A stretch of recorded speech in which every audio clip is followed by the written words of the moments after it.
अब आपको लिए चलते हैं जड़ांवाला, जहां पर डॉक्टर उमैर मलिक अपने खिलाफ होने वाली FIR पर प्रेस क्लब जड़ांवाला में प्रेस कॉन्फ्रेंस कर रहे हैं। बिस्मिल्लाहिर्रहमानिर्रहीम, अस्सलामु अलैकुम, थैंक यू एवरीवन।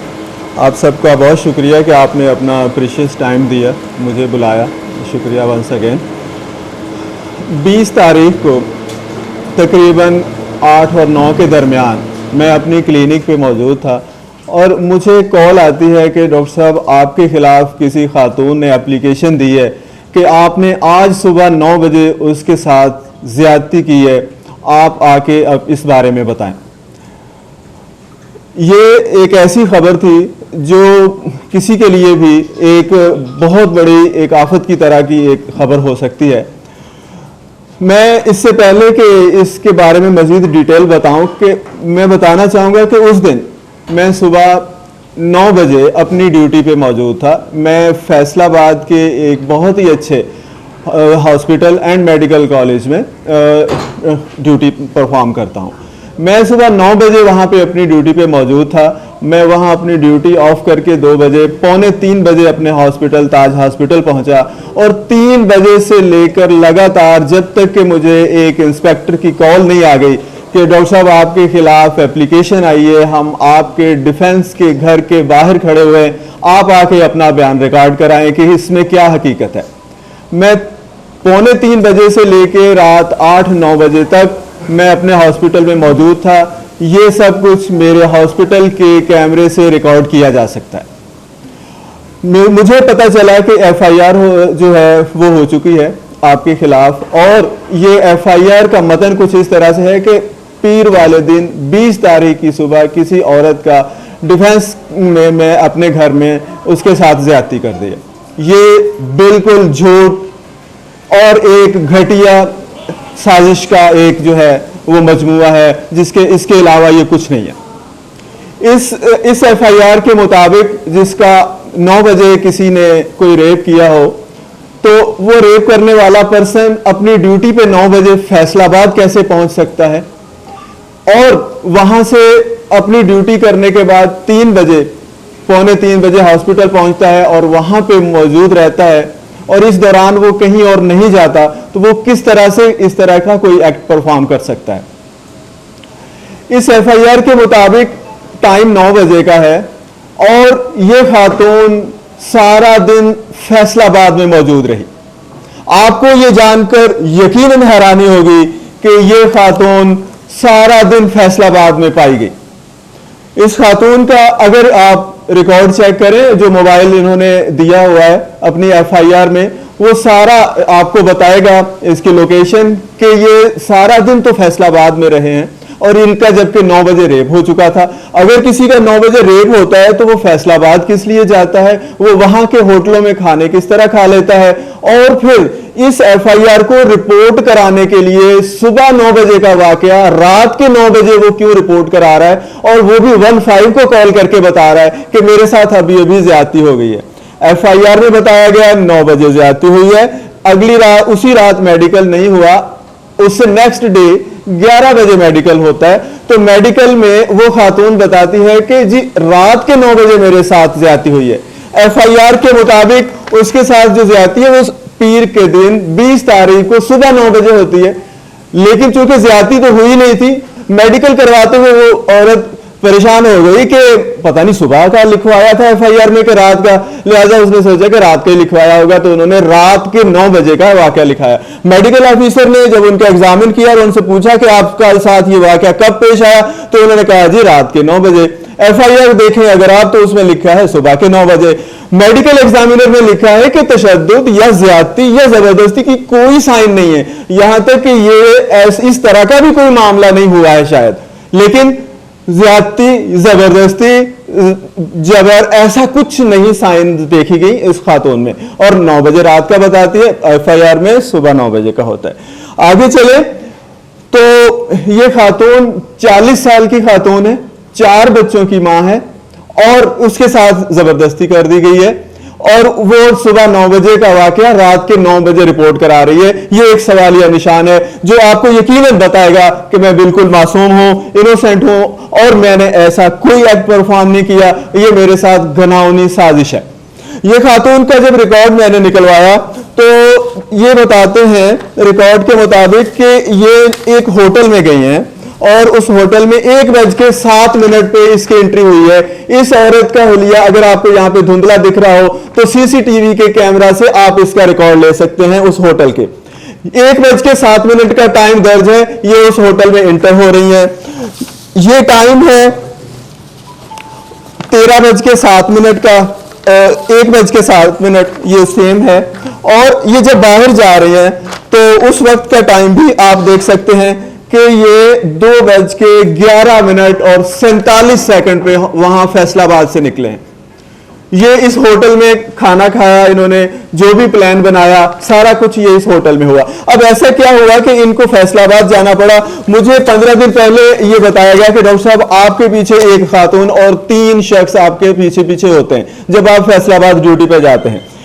उनमें एक खातून होती है और 3 मर्द हैं, एक औरत के साथ होता है, 2 मोटरसाइकिल पे होते हैं। ये आपको डेली फॉलो करते हैं जब आप ड्यूटी पे फैसलाबाद जाते हैं और जब आप वापस आते हैं तो भी आपके पीछे होते हैं। आप काइंडली किसी भी पेशेंट का घर पे एग्जामिनेशन के लिए ना जाइएगा और कहीं भी किसी की कॉल पे बाहर नहीं निकलिएगा। मैंने इस पे स्ट्रिक्टली अमल किया। मैं किसी आउटडोर पेशेंट को चेक करने नहीं गया, कहीं पे कभी नहीं गया। ये लोग मेरे पीछे 4 लोग, एक खातून जो बाद में मुसर्रत नामी खातून के नाम पे जाहिर हुई हैं, दूसरे उसके अलावा मुस्तनसर और तीसरा फैसल। चौथे शख्स का नाम मैं अभी नहीं लूंगा, आप लोग माइंड कर जाएंगे। ये 2 मर्द एक खातून ये मुझे ट्रैक करते रहे। अब इनका मकसद ये था जो मुझे बताया गया कि ये आपको किसी ऐसी जगह पे रोकेंगे जहां पे कोई शख्स ज्यादा लोग ना हो, आपको रोका जाएगा, आप तशद्दुद होगा, उस खातून को कहा जाएगा वो 15 पे कॉल करें, ये आपको तशद्दुद कर रहे होंगे और औरत कहेगी मेरे साथ जो है वो अटेम्प्ट टू रेप किया गया या रेप कर दिया गया। लिहाजा आपको इस तरह से इन्होंने एक घिनौनी साजिश के तहत आपको टॉर्चर करना है। आपने अपनी गाड़ी को कभी रास्ते में आते जाते नहीं रोकना, किसी को लिफ्ट नहीं देनी है। मैंने एहतियातन अपने एक सिक्योरिटी ऑफिसर हैं जो रिटायर्ड है, उनसे कहा कि मुझे एक अच्छा सा सिक्योरिटी गार्ड दिया जाए।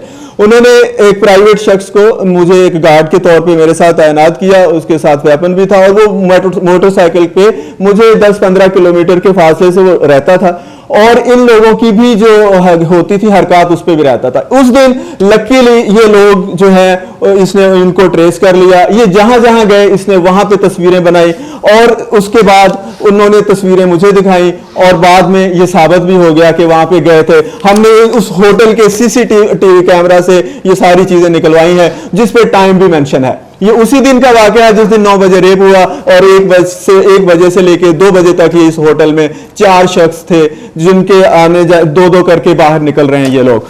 तो ये मैं अर्ज करना चाहूंगा कि ये एक सोची समझी साजिश का एक जो है वो नतीजा है और मेरे ऊपर ये इल्जाम है। मैं इसमें बिल्कुल बेगुनाह हूं और ऐसी मैंने कभी कोई हरकत ना की है। आप यकीनन इस बात के गवाह होंगे कि मैं 2008 से अब तक यहां पे प्रैक्टिस कर रहा हूं। मैं 2008 से लेके 24 पूरे 18 साल होने को हैं, आज तक ऐसा कोई खुदा ना खास्ता सिंगल वाकया भी अगर कोई कह दे तो मुझे इस चौक में हैंग कर दिया जाए। मैं हर जड़ावाला की मां, हर बहन को अपनी मां और अपनी बहन की तरह समझता हूं और ऐसा जब तक जिंदा हूं ऐसा ही रहेगा। ये भी मेरी बहन की तरह ही होंगी, लेकिन इसको इस्तेमाल किया गया, इसको मेरे खिलाफ यूज किया गया कि मैं उसके मेरे खिलाफ वो एक इस तरह की स्टेटमेंट दे जिससे मेरे वकार को, मेरी शोहरत को और मेरा एक प्रोफेशन है उसको बदनाम किया जा सके। आप सबसे गुजारिश है कि आप देखें कि ये हमारा शहर आप सबका शहर है और यहाँ पे खिदमत करने वाले डॉक्टर्स, फार्मासिस्ट, मेडिकल स्टोर्स और बाकी मेडिकल की सहूलियात फराहम करने वाले जितने भी लोग हैं वो इन पिछले कई महीनों से ऐसी ही जो है वो जो हमारी साजिशें हैं उनका शिकार हो रहे हैं। आप यकीनन इस बात से वाकिफ होंगे कि आखिर कौन लोग हैं ये डॉक्टर्स और मेडिकल और पैरामेडिकल के जो लोग हैं उनके खिलाफ इस तरह की रेप की साजिशें क्यों कर रहे हैं। जो कुछ बातें मैंने जो है वो कलेक्ट की हैं, माजरत के साथ वो आपसे शेयर कर रहा हूं कि यहाँ पे कुछ ऐसे ग्रोह मौजूद हैं जिन्होंने 1 दर्जन से ज्यादा खवातीन को हायर किया हुआ है। ये खवातीन जो है वो उनके कहने पे, उनके इशारों पे किसी भी शरीफ और नफ्स शख्स के खिलाफ इस तरह का जो है वो स्टेटमेंट दे देती हैं ताकि उससे पैसे बटोरे जा सकें। ये खवातीन को जो इस जड़ावाला की माएँ बहनें हैं उनको इस तरह से वरगला रहे हैं, ये आपकी माएँ हैं, ये आपकी बहनें हैं, ये मेरी बहनें हैं, और इनको ये दरिंदे वरगला रहे हैं और इनको इन मकासद के लिए इस्तेमाल कर रहे हैं। रिसेंटली बहुत सारे डॉक्टर्स और मेडिकल स्टोर चलाने वाले दोस्तों के साथ इस तरह के वाक़यात पेश हुए हैं और उनसे लाखों रुपए बटोरे गए हैं। जैसा कि मैं आपसे पहले रिक्वेस्ट कर चुका हूं, एक्सप्लेन कर चुका हूं, बता चुका हूं कि ये मेरे खिलाफ एक सोची समझी साजिश है, एक घिनौनी साजिश है। आप इन मुहरकात को मेरे साथ मिलकर पहचानने और इनको कैफे किरदार तक पहुंचाने में मेरी मदद करें। आपका बहुत शुक्रिया। डॉक्टर साहब, उसमें टेलीफोनिक राब्ते का लिखा हुआ है, कभी ऐसे बीबी से टेलीफोन राब्ता हुआ है या आपका? मेरे पास ना बहुत सारे पेशेंट्स आते हैं जिनके पास नंबर्स भी हैं। पेशेंट की कॉल आती होगी, एज ए पेशेंट किसी ने कॉल की हो तो ऐसा हो सकता है, और अगर वो बतौर पेशेंट उसने कॉल की हो तो मुझे इस बारे में इल्म नहीं। ऑलरेडी जो FIR के ऊपर नंबर था मैंने उससे खुद कॉन्टैक्ट किया है, मैंने उससे कॉन्टैक्ट किया था, उनसे कॉन्टैक्ट किया तो वो मोहम्मद यार कोई बोलने आगे से, वो कह रहे थे कि मैं इनका चाचा हूँ। मैंने उन्हें बोला जी मैं आपसे मिलना चाहता हूँ ऑलरेडी। उसके बाद एक नाम और आगे शाम तक हमें मिला है, वो भी मेरे ख्याल में दोस्तों का ही है, लेना तो नहीं मैं चाहूँगा, उसने पोस्ट लगा दिया आगे, वो खुद ही मतलब जाहिर हो गए कि उन्होंने डील की भी स्टार्टिंग की है मुझसे डील की स्टार्टिंग ऑलरेडी की गई है। मैंने उमैर भाई से बात की है, उमैर भाई ने कहा कि यार मैं गिल्टी नहीं हूँ, मैंने इसे फेस करना है, मैंने कोई किसी किस्म की डील नहीं करनी, मैंने इसे फेस करना है। सर मैंने अर्ज की थी कि मैं लास्ट नेम आपको लास्ट में ही बताऊंगा। ये नाम निसार जुगनू है, ये नाम वो नाम है जो आपका जाना पहचाना है। ये क्वेश्चन है कि आपके खिलाफ उस बीबी ने ये क्यों किया? What was the reason behind this? Sir उसके पीछे पैसे बटोरना एक मकसद है। देखें वो 40 साल की खातून है, 4 बच्चों की माँ है, कोई इस तरह का। ठीक हो गया। दूसरी बात ये है कि जब आपको पता चल गया था कि आपके खिलाफ ये साजिश है, you are being chased by someone through a motorcycle as you told, तो आपने why not you inform the police? Actually चूंकि हमें इस बात का डाउट था और हम अपने तौर पे अपनी जो मेजर्स थे वो ज़रूर ले रहे थे कि हम अपनी गाड़ी को रास्ते में नहीं रोक रहे थे, हम किसी को लिफ्ट नहीं दे रहे थे, स्पीडली हम अपना जो है वो ट्रैवल कर रहे थे सेफली, और अपनी सेफ्टी के लिए मैंने बॉडीगार्ड को भी वो हायर किया हुआ था। तो अभी मैं इस तरह का कोई नहीं समझ रहा था कि शायद कोई जो इस तरह का कोई हो जाएगा। ये भी पॉसिबल था कि कोई गाड़ी छीनने, पैसे छीनने का कोई मोबाइल छीनने का एक्ट हो जाए, तो ये एक थी, लेकिन ये कि कोई रेप का इल्ज़ाम लगा देगा ये मैंने कभी नहीं सोचा था। डॉक्टर साहब आपने इस औरत को पहले कभी देखा? मैंने कभी नहीं देखा। आपको क्लिनिक पे कभी पहले आई? मुझे याद नहीं। अच्छा, जैसे आपने होटल के अपना CCTV फुटेज की अपना दिखा रहे थे आप, हाँ। तो आपके जहाँ पर आपकी रहायश है वहाँ की एंट्री इन आउट पे ना कैमरे लगे हुए हैं, हाँ। तो ये वकूआ के रोज़ की वहाँ पर रिकॉर्डिंग मौजूद है? चेक की आपने कि ये इस बीबी आपके एरियाज में आई है यहाँ पर वकूआ? ये बीबी उस रात 9 बजे जब इन्होंने 15 पे कॉलें की है ना, उस वक्त गई है फर्स्ट टाइम, शायद ये उस वक्त गई है। उससे पहले ये किसी तरह कब गई हो वो नहीं देखा गया।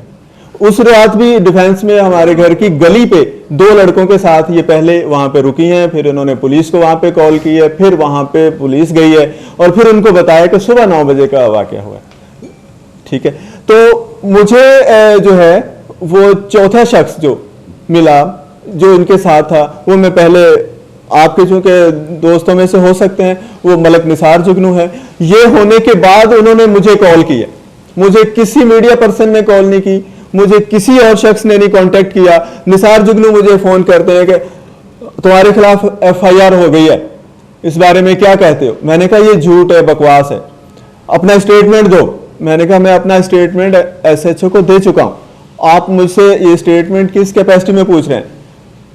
उसके बाद ये था एक इस तरह का उसने घटिया एटीट्यूड के साथ मेरे साथ पेश आया। मैं यहाँ बयान नहीं करना चाहता कि गालियों के साथ उसने इख्तिताम किया अपनी बात का। उसने कहा कि पहले तुम बच गए थे, अब तुम नहीं बचोगे, हमने तुम्हारा पूरा बंदोबस्त कर लिया। उसके बाद हमने एफआईआर पे जो नंबर लिखा हुआ है उस नंबर को हमने कॉल्स किए। ये मेरे दोस्त हैं, इनका शुक्रिया, इन्होंने बार बार उस नंबर पे कॉल किए और उनको इतना बार बार टच किया कि अब आखिर उसने कहा कि हमने कोई बात नहीं करनी, अगर कोई बात करनी है तो मलिक निसार जुगनू से करो जाके, वो सब कुछ बयान करेगा आपके साथ, वही सब डील करेगा, मुझे अब फोन ना करना।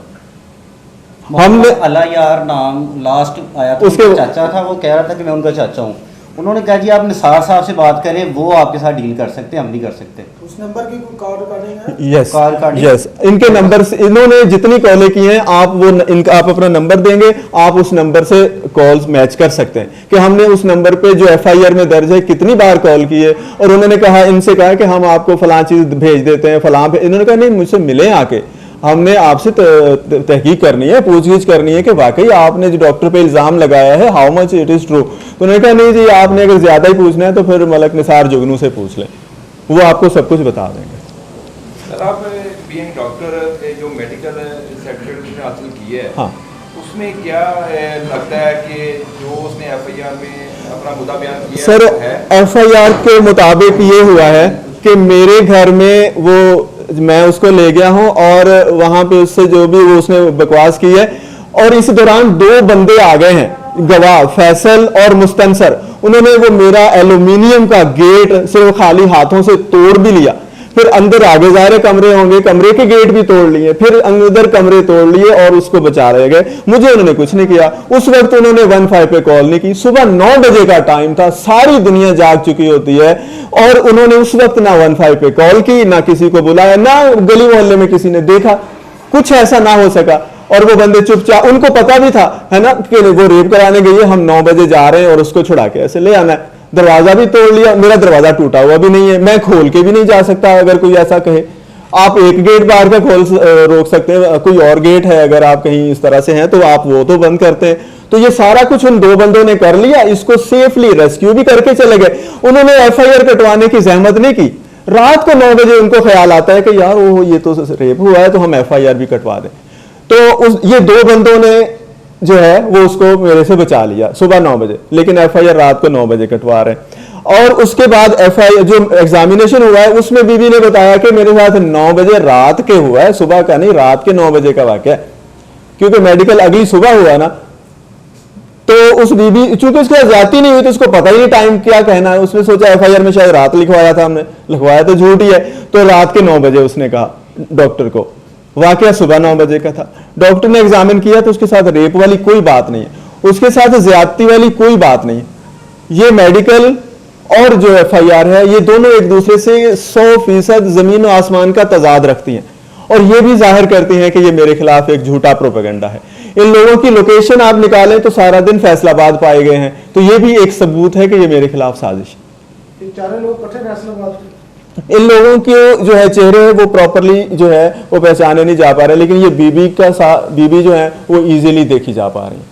मेडिकल के वक्त भी और पुलिस स्टेशन में भी और वहां पे जो घर में गए हैं उसके यही कपड़े, ठीक है ना। तो ये सेम खातून है, इसके साथ यही लोग जुड़े हुए हैं जिनमें मुस्तनसर है, फैसल है और मलिक निसार जुगनू है। ये 3 मेल और एक चौथी मुसर्रत खातून, इन तीनों के मंसूबे के तहत इन्होंने मेरे खिलाफ ये रेप का झूठा इल्जाम लगाया। डॉक्टर साहब लास्ट में आपका आप प्री रेस्ट पे हैं, तो इस पे तरीका ये होता है शामिल तफ्तीश होना, दूसरी पार्टी बुलाई है, उसके बाद जो मेडिकल है जो उसका फर्दर चैलेंज आपने एप्लीकेशन दी है कोर्ट में, उसमें ऐसा है कि कानूनी ज़्यादा मेरे नोटिस में है भी, प्रॉपर नहीं भी है कि मुझे किसी तफ्तीशी की तरफ से कॉल नहीं आई है। होना तो यही है कि शामिल तफ्तीश होना है। तो मेरे वकील साहब एडवोकेट फुरकान साहब मेरे साथ मौजूद हैं और इनके नोटिस में होगा अगर कोई कॉल आई है, और मुझे कोई कॉल नहीं आई, आपको भी सर नहीं आई होगी, कोई कॉल नहीं आई कि आप तफ्तीश में शामिल हो। लेकिन हमने खुद से सोचा हुआ है कि हम ये सारे सबूत प्लस में वहां से जो भी हमें मवाद मिल सकता है, इनके कॉल का डेटा हमें जो इकट्ठा हो रहा है हम उसे रिकवर कर रहे हैं, वो सारा कुछ लेके हम थाने जाएंगे। हम खुद कहेंगे कि हमसे तफ्तीश की जाए, हम बेगुनाह हैं, ये हमारे सबूत हैं। और इस तरह हम ये प्लान कर रहे हैं कि हम सुबह खुद तफ्तीश के लिए अपने आप को पेश करें और वो हमें अगर नहीं बुलाते कल तो। जी अस्सलाम वालेकुम, मैं मलिक फुरकान अशरफ एडवोकेट साबिक finance active bar association Jaranwala. जी डॉक्टर साहब की बेल दायर होगी, इसमें 28 तारीख है। इसमें लीगल प्रोसीडिंग तो ये होती है कि हम जब बेल दायर करते हैं उसका एक सर्टिफिकेट थाने में जमा करवाते हैं, तो थाना वाला उसमें फिर खुद आईओ हमें टाइम पे बुलाता है, लेकिन अभी तक हमें कोई कॉल नहीं आई कि हमें बुलाया नहीं गया कि आप आएँ और अपनी इन्वेस्टिगेशन के लिए हमारे पास शामिल तफ्तीश हों। और जो लीगल प्रोसीडिंग है ये मेडिकल के बारे में, वो इंशाल्लाह हम वो भी कर रहे हैं सुबह। तो इसमें कोई आपने एप्लीकेशन दी है डीएनए या इसका जो फर्दर ये तो जो डीएनए की एप्लीकेशन नहीं दी जाती है तो लीगल प्रोसीडिंग आईओ ने करवानी ना हमसे।